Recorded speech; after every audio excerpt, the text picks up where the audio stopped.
I've been asked before, what sort of church do I want to pastor? These are the sort of questions that you get sometimes when you're thinking about the style of the church. And man, there's a lot of different churches. We have people who will come and visit, and I'll tell you, I feel for people who are looking for a church home. It is a difficult job. You're looking at every single ministry, trying to weigh out what works, what doesn't work, what do we like, what don't we like. I mean, there's 100 things. I have been so fortunate. My whole life, my parents told me where I was going to church, right? When I was a kid, they said, we're going here. I didn't have a say. So I went to church wherever my parents said, and then I got called into the ministry, and then the church said, we will pay you to come to church, and that's the church I went to. Right? It was never a question. I never had to look and say, do they have the right kids ministries? Do I like this style of worship? What do I think about the preaching? It was where my job was. It's where I had to be. And man, people labor over that. I'll have people, they'll come visit and then they'll disappear for 8 months and they'll come back and they'll visit again. And I'm like, oh, it's hard out there. And it is. It's hard. But I've been asked, what sort of church do you want to pastor? What's the makeup of the church that you want to lead? And the answer to that question consistently, at least in the last 15 years, has been I want to be a church that's grace-filled. Like I want my church to major in grace, right? Not to the detriment of truth, but just that the grace of God permeates the church.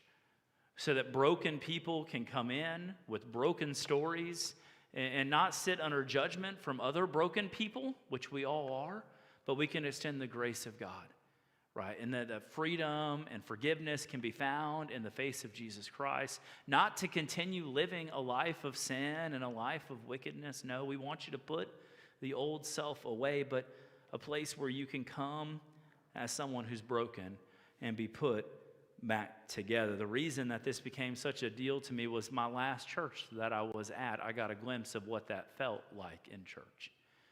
People who understood that they were forgiven by grace and grace alone, and it just permeated their hearts. Like they knew that they were broken, they knew that they were messed up, and so there were other people in the church who were in the process of being pretty broken and pretty messed up, but they were included, welcomed into the place as broken people, knowing that the same God that was gracious to me would be gracious to them. And then they treated one another with grace. They just really like it overflowed out of them. And I'll tell you, it's a beautiful thing. You could have a church with the very best preaching. Well, you can't, but somebody could have the church with the very best preaching. You could have a church with the best worship for you, that you prefer, your preferred best worship. You could have a church with the best Sunday school teachers. You could have a church that's got everything figured out. But if grace doesn't undergird that, guys, it's a tough experience. I want my church to be grace-filled. I just love grace. We sing songs about grace. All right, what a beautiful thing it is. Today we're going to look a little bit at that grace in Genesis chapter 43. And when in Genesis chapter 43, what we're looking at is the life of Joseph. Joseph was the favored child of Jacob. He had been sold into slavery, wandered his way through prison to the halls of Pharaoh. He was now second in command over all of Egypt, living far from home. His brothers were the ones who sold him into slavery. And by God's providential grace, Joseph had been placed in authority. And they came to him begging for food, but they did not recognize him because it had been 20 to 30 years since they had seen him. They long since accounted Joseph as being dead or lost, and they just moved on. And they dealt with Joseph not knowing that it was Joseph, but Joseph knew full well that they were his brothers. He gave them grain, he sent them home, but he kept one of the brothers back and said, look, if you ever want to get this brother back, you need to bring that youngest brother, Joseph's full brother Benjamin, back with you. Joseph's father, Jacob, still living now, almost 100 years old at this time in his life, is like, hey, we're not sending Benjamin. Like Joseph is already dead. Simeon is now basically dead since you guys got him locked up in Egypt. Benjamin can't go, because if Benjamin goes, I will die. I'll die. Judah eventually, after they eat all of the food and they have no more food, Judah goes to his dad, Jacob, and says, look, we need to go. We got to bring Benjamin. Jacob agrees reluctantly and sends Benjamin along with all of the brothers down to Egypt to see Joseph. That's where we pick up the second trip down to Egypt. Verse 16 of Genesis chapter 43. When Joseph saw Benjamin with them, he said to the steward of his house, bring the men into the house and slaughter an animal and make ready, for the men are to dine with me at noon. The man did as Joseph told him and brought the men to Joseph's house. So Joseph sees the brothers walk up. He recognizes them. He counts the heads. He realizes that Benjamin is with his brothers. He tells his bilingual servant, go and make a feast for these guys. We're going to bring them in. They're going to eat with me at lunch today. Now, this was a scary situation for the brothers. They didn't get to see Joseph. Joseph saw them from afar. Then they're being carted off and put in a side room. Then they're told they're going to go see him in private. They don't know what's going to happen. They don't know that Joseph is overwhelmed with just generosity towards his family. They don't know that his heart towards them is kind. And so they begin to worry. And we pick up in verse 18. It says, and the men were afraid because they were brought to Joseph's house. And they said, it's because of the money which was replaced in our sacks the first time that we were brought in, so that he may assault us and fall upon us to make us servants and seize our donkeys. Joseph is the second most powerful person in Egypt. They really are worried that he's going to bring them into his house, personally beat them up, and steal their donkeys. Now, I don't know how many donkeys Joseph had access to. He's the second most powerful person in Egypt, though I don't think he's hurting for donkeys. But that was their concern, and their concern was informed by something that had happened on the first trip. When they went back home, they had paid for the grain to Joseph, not knowing it was Joseph. They had paid for the grain. But then when they got home and they opened their sacks, the money was back in the bag. And they were worried that Joseph would not have it in his ledger book that these guys paid. Rather, it would be they took the grain, they didn't pay, and therefore they would be guilty of stealing the grain. And so they're worried about this. And here's the deal, just a little side note as we get towards grace. But like guilt, like a guilty conscience, really is not healthy for people, right? And these guys, they felt guilty about a whole lot of things. They had thrown one of their brothers into a hole and then sold him into slavery and then pawned him off as dead. They had lived their lives in some sort of disagreement with what God's dictates were for the rest of their lives up until that point. Like they had guilty consciences. You know, sometimes I talk to my kids. They're not here today, which is because they're at camp right now. And I talk to my children, and you can tell, like, oh, they're guilty. Because they just start to talk and talk and talk and talk. And they say 1,000 words to defend something that you never even considered accusing them of. We actually play a game called Murder in the Dark. These are the games we play at the parsonage. And in that game, you kill people. Kill people, typically. For Brian's purposes, always. So you kind of walk up, you say you're dead, the person falls down. And then, like, there's a court hearing. And there's a couple of lawyers. The goal of the game, you'll like this as well, Brian, is to kill all the lawyers if you're the killer. That is the object of the game. Because if you kill all the lawyers, no one can convict you of the crime. At least that's the way jurisprudence works in the game. Okay. So you go in there and there's this court hearing. And you can, some people, especially new players to this game, we'll invite you over. We'll all play together. It'll be fun. New players to this game, when they're the guilty person and they feel that, like, you don't have to say anything. The only person allowed to lie in that situation is the killer, and I'll tell you what, they just start talking. Well, I saw so-and-so, I saw this, and I saw that. And as soon as they start talking, you're like, guilty conscience, that's the person. Right? Guilt, it just affects us in ways. These men, like, they had no reason to expect that Joseph was going to fall upon them and beat them and steal their donkeys. They had no specific reason to be fearful of Joseph. But because their consciences were just always filled with guilt, are always worried, always looking around for what might happen. They never felt peace, right? Always worried. And so, verse 19, they went up to the steward of Joseph's house, the bilingual servant of Joseph.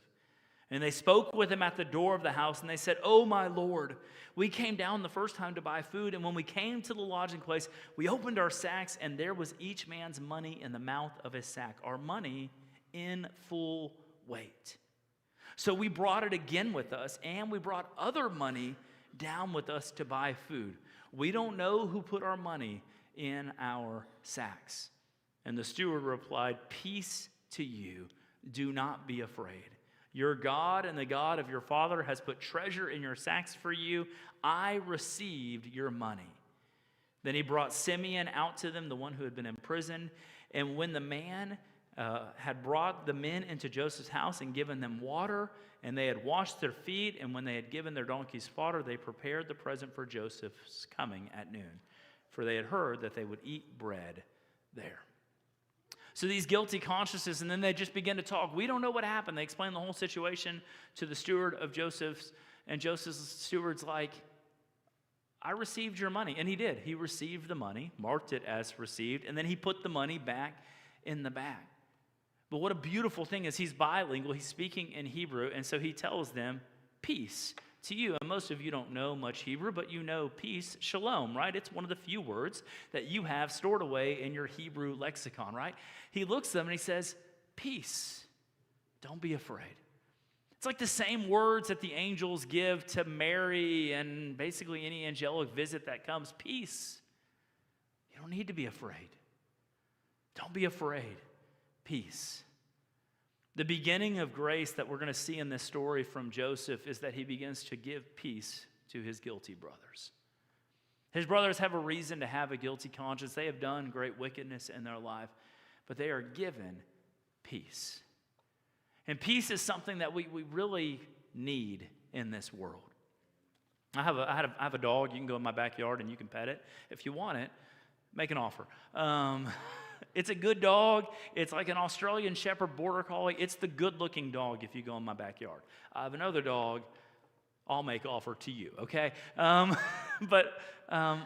We had this really nice-looking dog in our backyard. Her name is Dusty. We got her about 10 years ago when we were still in Kingwood. And that dog was running around on a softball field one day just eating garbage out of trash cans. And my kids are like, Dad, can we have this dog? And I said no, because that's who I am. I'm like, no. We have a dog at home, which we did. It's gone to be with wherever dogs go.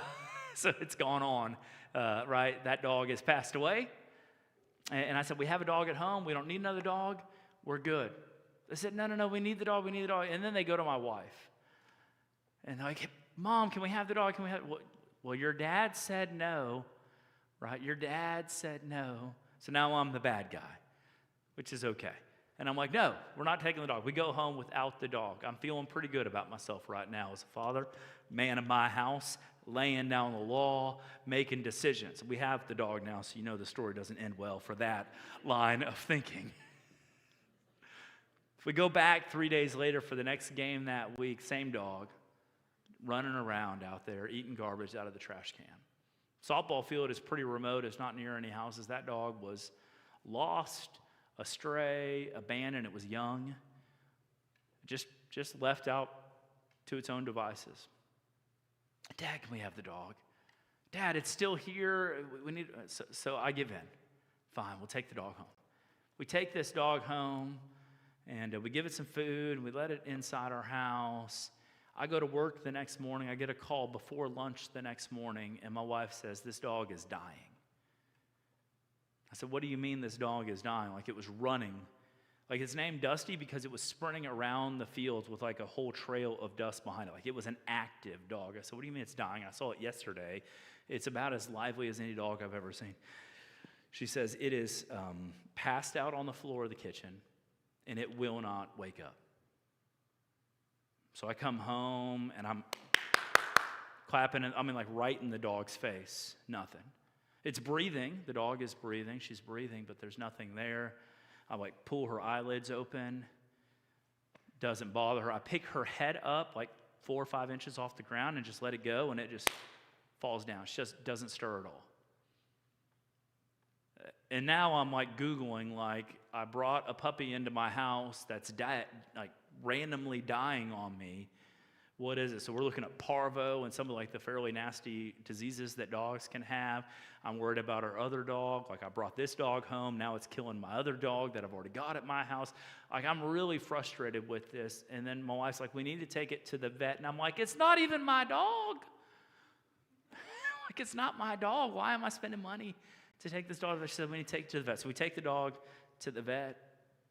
I go back to work. She takes the dog to the vet. She calls me after going to the vet, and she says, so I went to the vet, and I said, what'd they say? Is it parvo? What are we dealing with? And she said, no, the dog is in perfect health. Like, she had to carry the dog in, lay the dog on the table. She said, the dog is in perfect health. The vet says the dog is just exhausted. And that dog had lived whatever period of its life before it came into our house with absolutely no peace. It was a puppy in a wild world with predators around eating garbage. It never slept. It never rested. And so as soon as it got inside of my house in a safe place, it's never slept like that again, right? It just hard reset. Whatever, all of the trauma that it experienced in its life, like, it was sleeping it off. And when I got home that afternoon or that early evening, the dog was up and moving and normal and happy and healthy, right? Because that dog had lived its life just constantly fighting for its own survival. And then once someone took it into their own home and began to offer it a little bit of shelter and a little bit of grace and a little bit of hope, like, it could rest for the first time to get well. Guys, Joseph's brothers needed rest in their life. They needed peace in their life. They needed to be forgiven in their lives. They needed a place to go where they could just finish up. They could just get reset. But they had lived their whole lives, 20, 25 years since they had thrown Joseph into a hole, in constant guilt about what they had done. Always worried, always guilty. Joseph was bringing them home to forgive them. And the steward of Joseph offers them peace. And this peace was a genuine offer for them to just take peace and to see that God is good. They prepare this present for Joseph, believing that if they prepare a present, that Joseph will be pleased with them. Pick up with me in verse 26. It says, when Joseph came home, they brought into the house to him the present that they had with them. And they bowed down to him to the ground. And then he inquired about their welfare, and he said, is your father well? The old man of whom you spoke, is he still alive? And they said, your servant, our father, is well. He's still alive. And they bowed their heads and prostrated themselves. And then he lifted up his eyes. Joseph lifted up his eyes and saw his brother Benjamin, his mother's son. And he said, is this your youngest brother of whom you spoke to me? God be gracious to you, my son. And then Joseph hurried out, for his compassion grew warm for his brother, and he sought a place to weep. And he entered his chamber, and he wept there.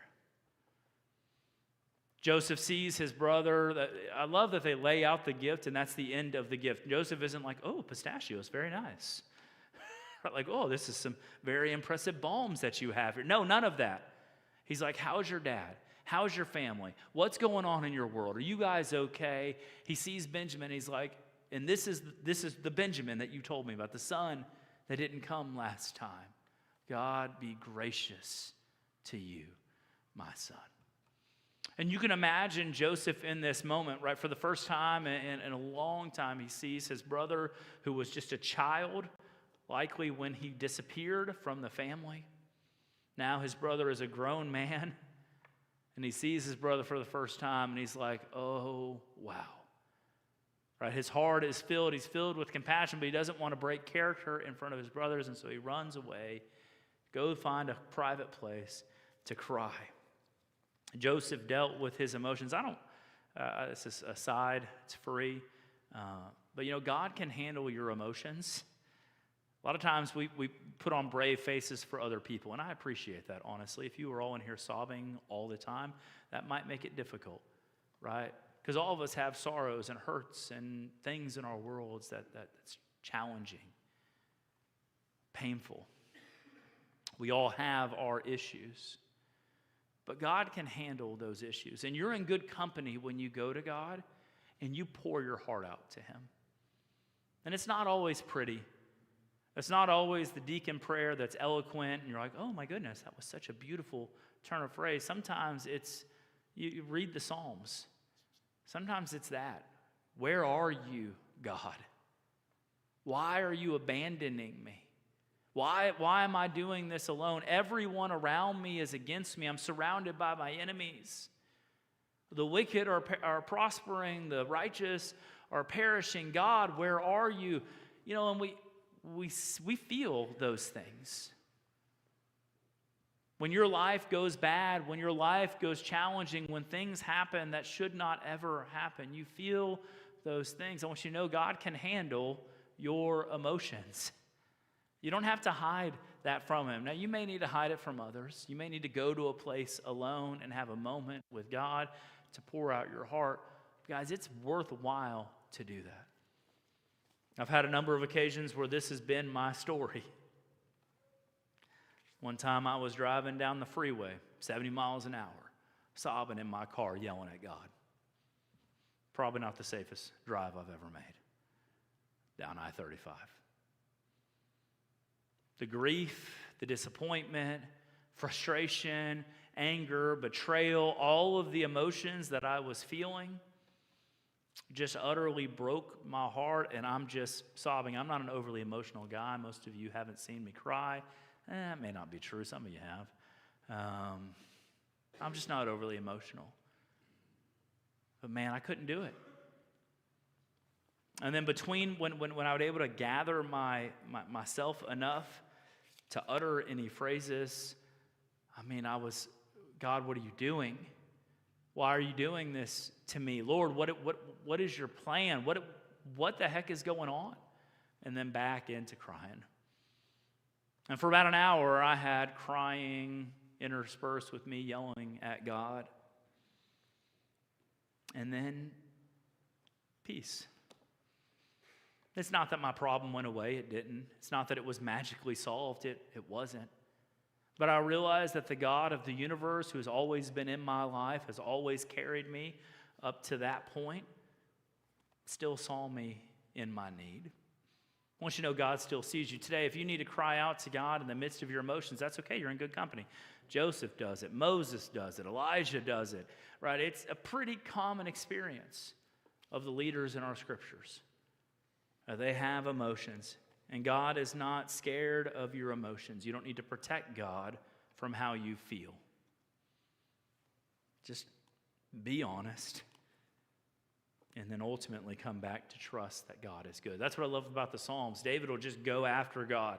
Where are you? What are you? What's going on? What the heck are you doing? And then the last little bit's like, but I trust you, Lord, to take care of this problem. And I'm like, nothing in the previous 12 verses says you trust Him at all. But there's a certainty that God is still trustworthy. And that's been true of my life. That's for free. It doesn't directly rely to this, just that God is good, even in the midst of our sorrow. So Joseph goes off to cry. He weeps there. Verse 31, then he washed his face. He came out, and controlling himself, he said, serve the food.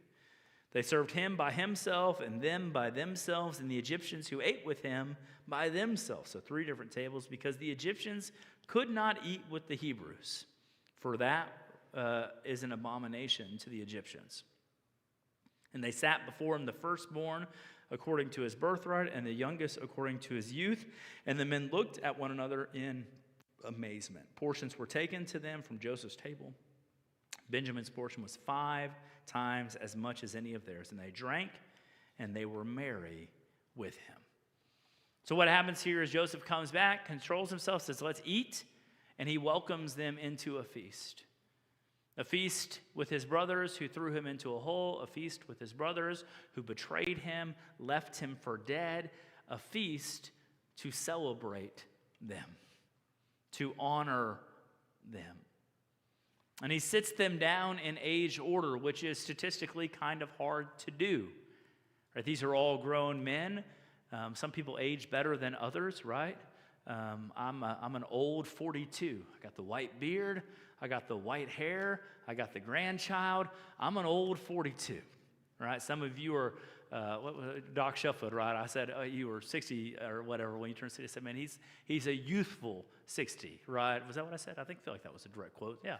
Yeah, like a youthful. I was like, man, I wish, because when I'm 60, I'm going to be, geez, we don't want to see me at 60, guys. Right? We all age a little bit differently, but when Joseph sits them down, it's directly in birth order all the way down. Like, man, that's hard to do. So the brothers are amazed at this. They're like, well, we got Reuben over here and Benjamin over here, and boom, boom, boom, boom, boom, boom, boom, boom.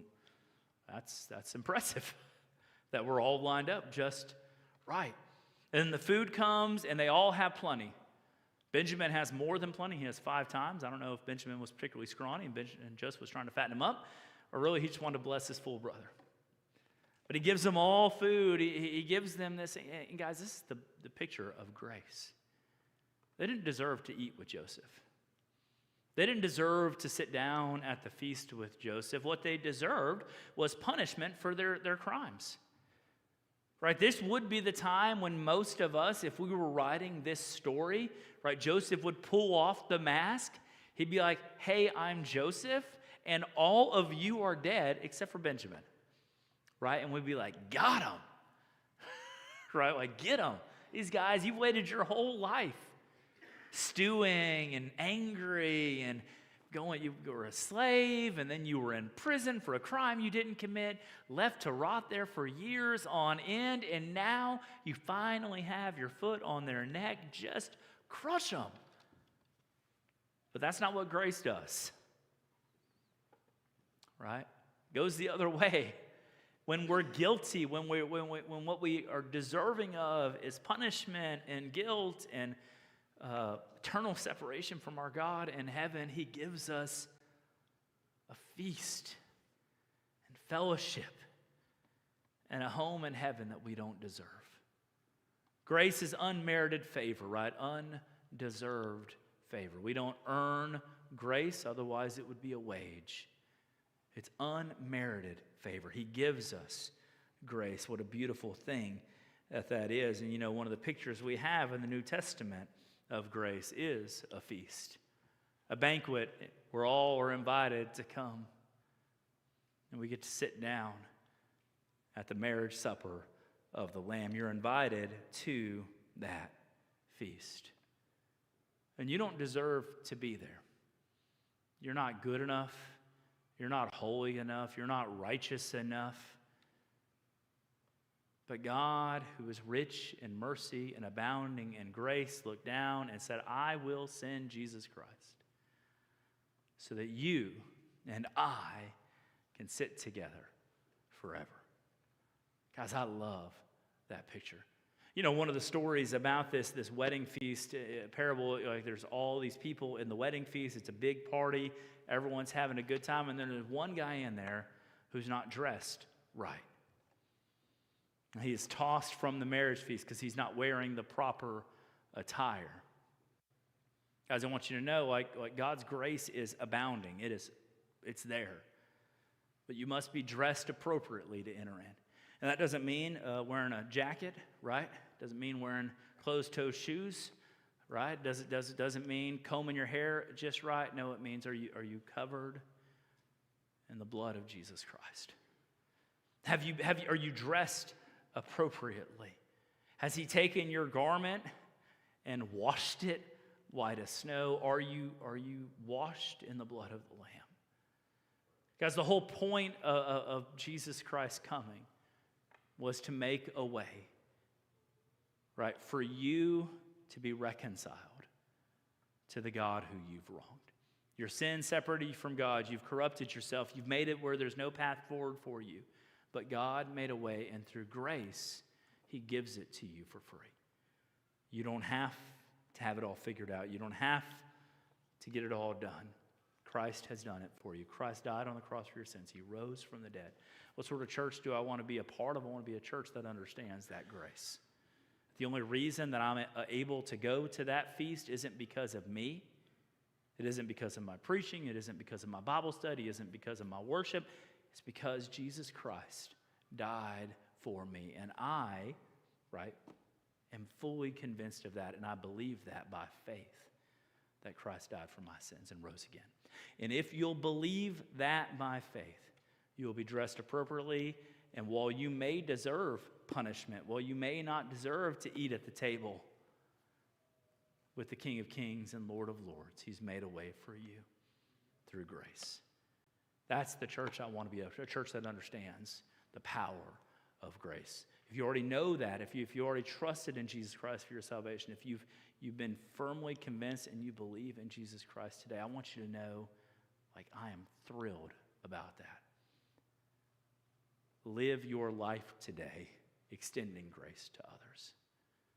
You know, when Joseph extends this grace to his brothers, and next week he's going to reveal who he is to his brothers. He's going to tell them who he is and what's going on and extend it. And they're going to realize that meal was a huge act of kindness that was not necessarily to be done. Guys, we need to be those people, pushing to others, sharing gracefully with others, forgiving others their faults and failures, knowing that we have our own faults and failures. It's not to say that there's not sins and crimes and offenses. There are. And if you're living your life with sin and you're choosing to live outside of God's plan, I want you to know you are rightly standing under the judgment of God. I do not want you to stay there. But the same grace that God has extended to me to welcome me to the feast, I will welcome you into my world with that same heart. Or I'll do my best, staggering as it is. Marvelous grace of our loving God, right? What a beautiful picture of grace we have. Guys, let's go be grace-filled people. Let's trust in faith through grace. Let's trust in the sacrifice of Christ, and let's live for the glory of God. Let me pray.